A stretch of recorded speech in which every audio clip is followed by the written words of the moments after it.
Hi, Brooke here from Naked Beauty. When I tell you that Sunglass Hut is really my go-to to really kick off summer because they have such a good curated summer collection, perfectly aligned for finding every shade of you. Sunglass Hut really has shades at every price point, and they are so incredibly helpful there. They will take their time with you. They even tightened my glasses to make sure they didn't fall off my head. They gladly adjusted them for me. And if you need a prescription lens, they can add that into your sunglasses as well. Sunglass Hut really has it all. And again, a frame for every shade of you.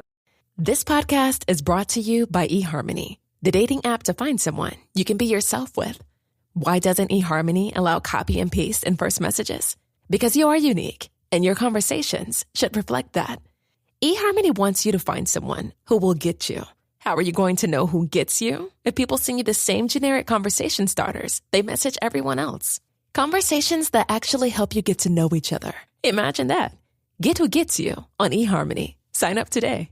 Want to teach your kids financial literacy, but not sure where to start? Greenlight can help.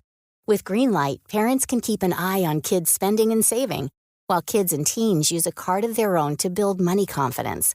As a parent, you can send instant money transfers, set up chores, automate allowance, and more.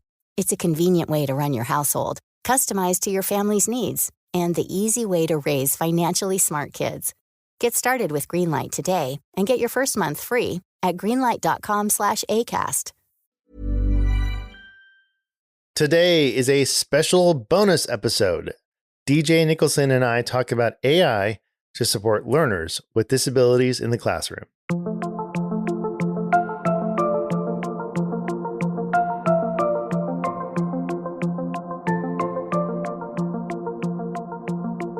Hey everyone, Tim here. It's bonus episode time, and we have DJ Nicholson from Inclusivology with us today to talk about the article we co-wrote. It's up on thinkinclusive.us right now.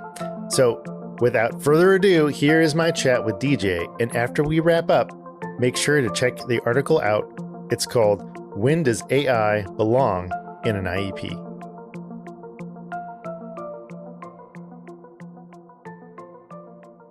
DJ Nicholson, how's it going? Awesome. Yep, just coming off of a lovely long holiday weekend, and I'm really excited to talk about AI. Well, let's get into our conversation today. A few months ago, we co-authored an article, and it is called, I'm going to have to pull it up now. Sorry. I would have to.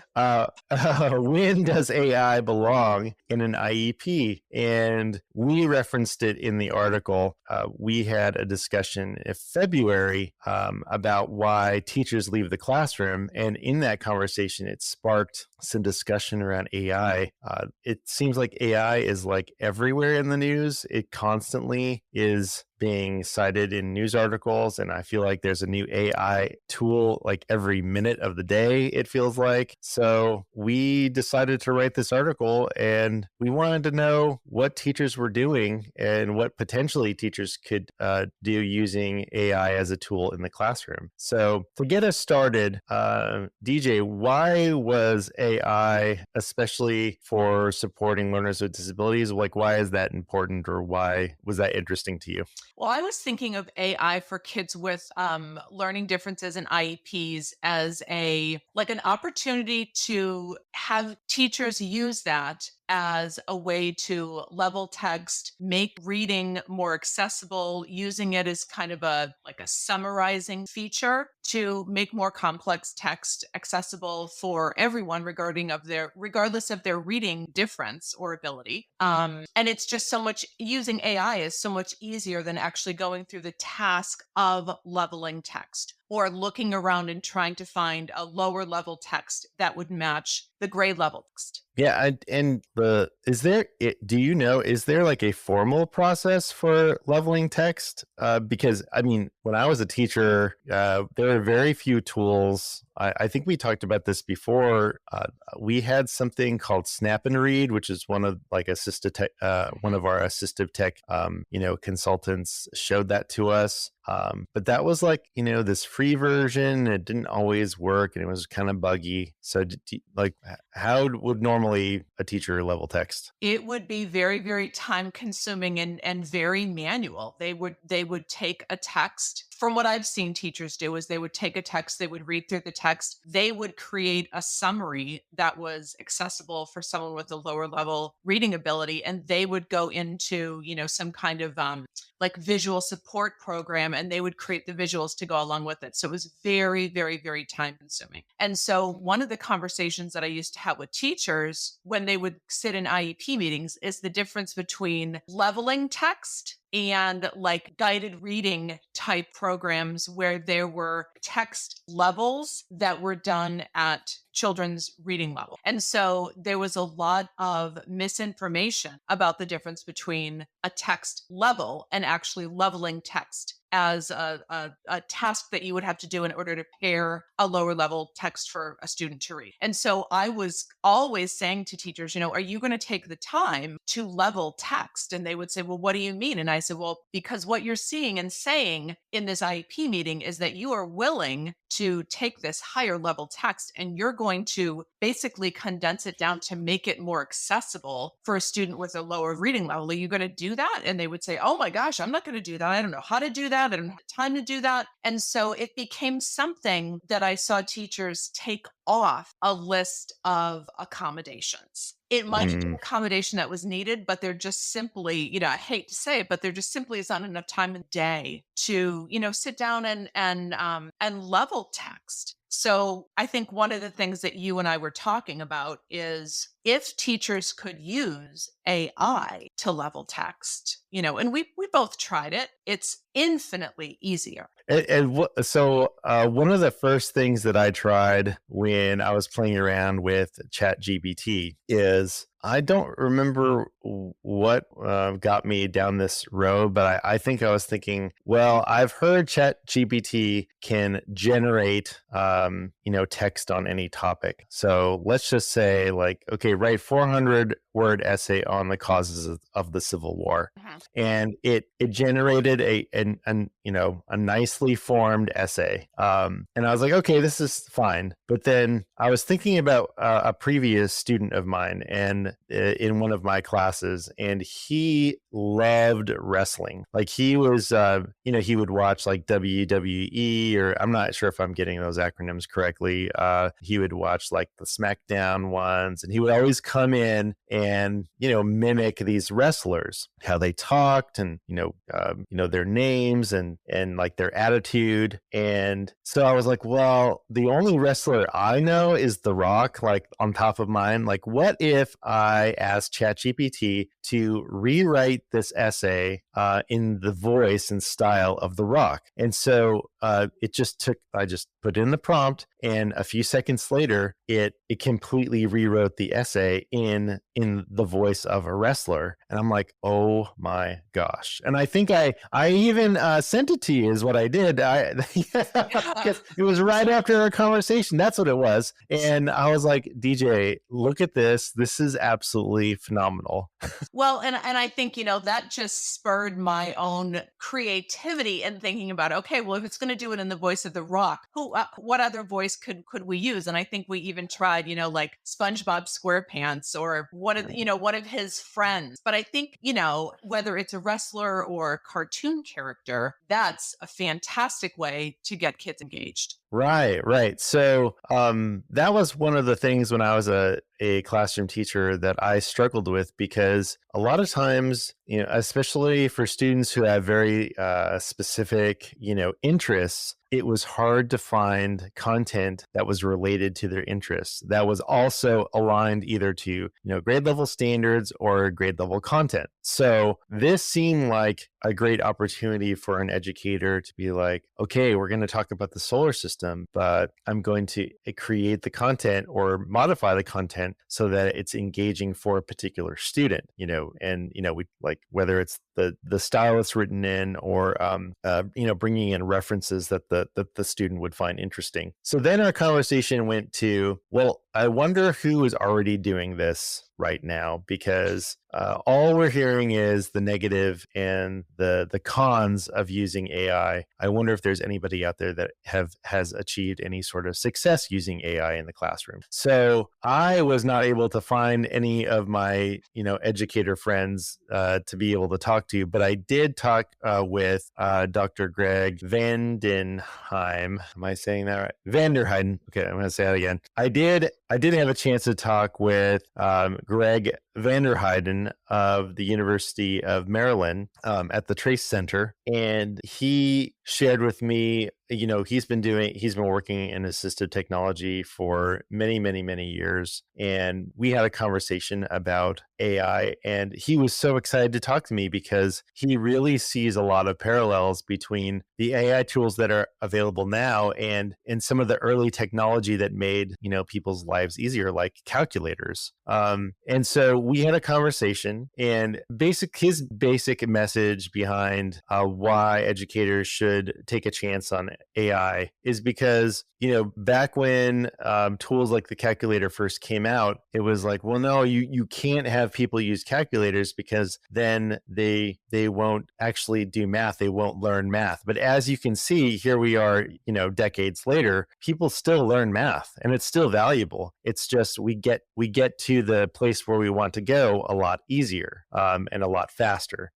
So what are some other things? I don't know if you had a chance to reflect on what Dr. Vanderheiden said. Is there anything that comes to mind from that conversation? Absolutely. Yeah. I think, we live in an age where, technology is vast and expansive. And we, even as, typically functioning adults, we use technology all the time. And we use technology to make our lives easier, to support what we're doing, and to make things accessible. So even, iPhones, Apple, it came out with an entirely new accessibility line. Google has just updated all of their accessibility tools. So to me, in thinking about what he said, it's a matter of we're just moving forward in this technological world. And so if we can use it as a support and not a hindrance, then I think it's definitely worth a try. I think it's worth a try when it comes to supporting kids with differences. And so you had a chance to talk with some educators who were trying AI out. What were those conversations like? So I initially reached out to see if any of my educator friends were using AI, like we had talked about, and they were not. So I actually was able to get two teachers to try it, and it was very interesting. One of the teachers that I spoke with, she was all about it, and she was a special education teacher. But her co-teacher in this inclusive setting was not receptive, really not receptive. And I don't know if that came from a place of I don't know anything about this, so I don't want to try it, or that's not something that we do here, or did it come from a place of, well, I have to make sure that I run it by my building principal, my administrator, whoever it is, and we have to have permission, rather than looking at it as something that we just trial that then maybe could be implemented in the IEP. So that was not necessarily a successful situation because it caused a lot of friction between the two teachers, and then the administrator got involved, and so that kind of fell apart for lack of a better word to use. But then in the other situation, it was nice to have some kind of collaboration and cooperative conversations between the special ed teacher and the gen ed teacher, and thinking that this is something that could be really beneficial. So students in this situation were pulled out for learning, and so the special educator did use AI. She did level some text down, and she found it really helpful. And so, when she brought it back to the gen ed teacher, it opened up conversation, not necessarily for use in the classroom yet, but I feel like it started a conversation about what can we use as supports for kids learning that we're not doing right now. And honestly, that was a little bit of the other situation as well. While that was a much more negative, view of AI in general, it still sparked conversation of, like, in the first scenario, like, yeah, I think, we do need something. It might not be AI, but we need something. So that conversation was started there,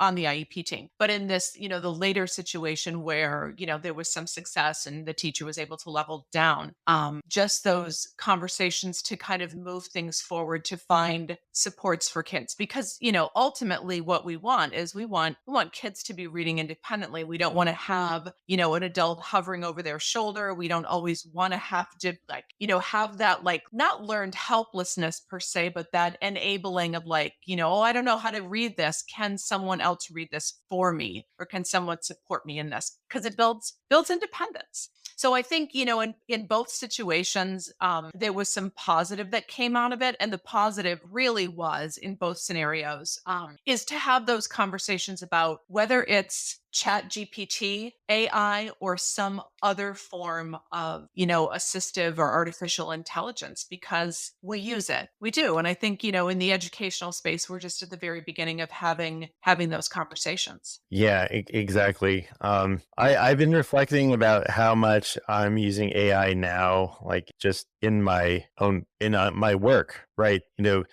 As a communications director, I have to come up with a lot of copy, so text, and Yeah. I'm writing scripts, and there are so many more tools for me to use that I can utilize that help me be more efficient. And so I'm just thinking of, like, if we think of it as an efficiency issue and not like that you're cheating, Right. like, Right. because that's the thing is, I guess you could look at, if I'm having AI or having an AI tool help me brainstorm subject line ideas, for an email campaign, or title ideas for an article or for a podcast episode.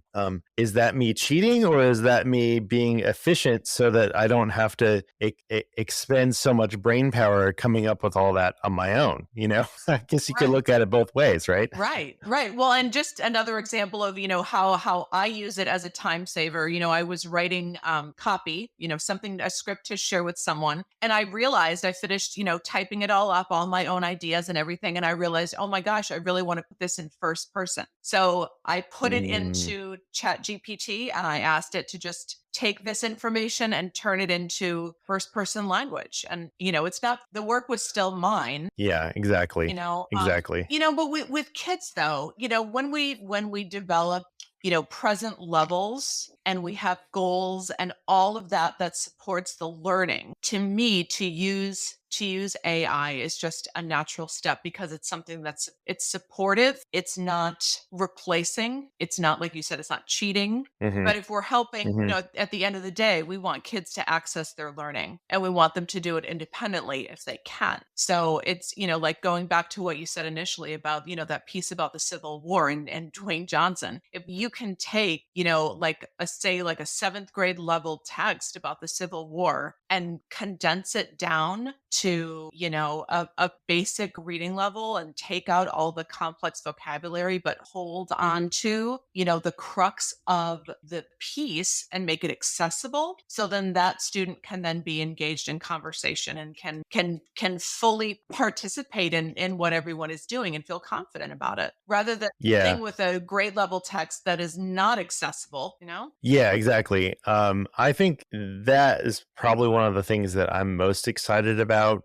If I were still in the classroom, about how I could make things just more interesting and more individualized.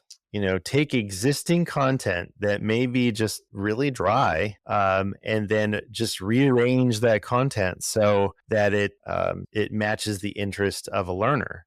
Because that's a lot of what I think teachers do anyways. You have a textbook. You typically don't just read a textbook in front of a classroom to deliver content. You have to, and digest the content, figure out how to rearrange it, and and expose and deliver the content in a way that is engaging. Like think about universal design for learning, principles, and how you are the multiple means of presentation. I hope I'm saying that, or representation. Maybe that, I think that's the right word. You use video, you use audio, you use text, you use hands-on experiences. Those are all things that you can do, and AI can help you brainstorm ideas on how to deliver the content. I mean, so I think there's a lot of room for where educators can take it. Yeah, and I think there's implications for educators, and then there's the implications for students. I think those would look very different. Mm-hmm. But I think, from the IEP team perspective, if they can justify with data, with present levels of why this is something we should try, I think it's something that's worth trying. I think people are a little taken aback by AI. It's overwhelming. It's all over the media. Mm-hmm. And it's getting kind of a negative, there's a negative spin when it comes to education in terms of, like, again, it goes back to the cheating. It's not always about cheating, but sometimes it is about being creative and,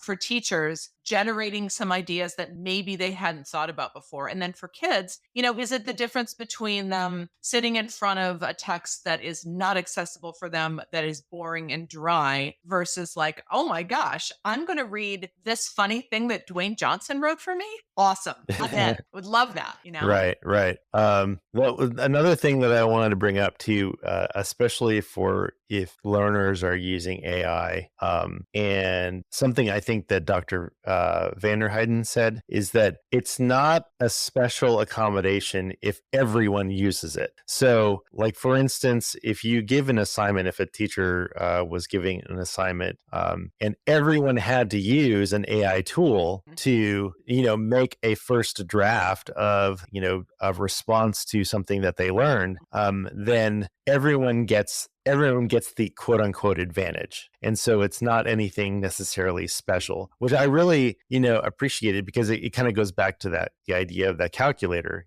Everyone gets that assistance. And now, depending on, who you are as a learner, you can take it from that, that real basic level. Now, everyone has a first draft, and you can now, build on that. Right. I love that idea. And I love, just to live in a world where everyone has access to multiple tools and they can choose to use them or not. Yeah. Any other things when you're looking into the future of maybe what you'd like to see, or maybe just dreaming a little bit of where we could be in the next 5 to 10 years? I'm hoping that just in the world of, accessibility, that we're truly looking at individual needs of kids. And I know, I talk a lot, at workshops and conferences and with teachers and parents that, we still live in a world where we're directing most of the learning towards, the 75% of kids that kind of fall inside the box. But that if we're truly looking at individual needs of every child, then we're going to start looking at how to make it accessible through, and in order to do that, teachers have to have the training. There has to be the knowledge of all that is available. So whether it's AI in the form of ChatGPT or other accessibility features, that there's a comfortable knowledge, and that teachers, have that proverbial toolbox to pull from, that they can choose to use that, or kids can choose to use that or not, in order to make learning authentic. Because, I push that a lot, is that authentic learning piece. So it matters and it makes sense. And then they're able to kind of take what they learn and be able to generalize it because it means something to them. Right. Yeah, I love this. I love what you talk about, having a choice. If certain tools are available to everyone, it doesn't mean everyone has to use it. It just means that everyone has the opportunity to use it. And so what I've been kind of learning about universal design for learning and creating experiences for students is having these menus, like a menu of options to be able to interact with content and interact with your and own your own learning, this seems like a really great opportunity to, as a teacher, to bring in some of these tools and allow the students to choose it for themselves, and then I think that goes to the spirit of where education is really going, and it's learner centered. It's not teacher centered. It's not, I have the knowledge and I am going to impart it on you. Right. Yeah. I mean, the teacher in the role of a facilitator rather than the governor of the classroom. I think that's just going to, breed environments that are, authentically centered for kids. Because at the end of the day, we want to know what kids know. We want to know what kids know. And so if they need to look at and show what they know in a bit of a different way, so be it. Great. That was great. All right. So anything else you wanted to add before I tell everyone to read the article? No, I think we covered quite a lot. Okay, good. All right. Well, if you want to read the article that DJ and I co-authored, it's on thinkinclusive.us, and it's called "When Does AI Belong in an IEP?" Make sure to check it out, and we'd love to know what you think. So, drop us a line either at thinkinclusive.us or check out inclusivology.com. Inclusivology.com. All right, great. And drop us a line and let us know. So thanks for listening, y'all. All right. Thanks, everybody.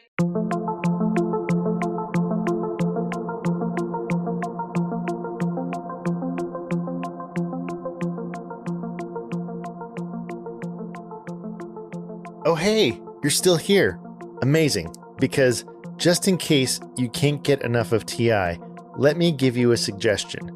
Go over to patreon.com/thinkinclusivepodcast and become an activist and help support MCIE as we produce even more episodes for season 11 and beyond. We are also working on a narrative podcast called Inclusion Stories, and you can listen to the pilot episode of our new series right now when you join. Thanks for your support, and you'll find us in your feed real soon.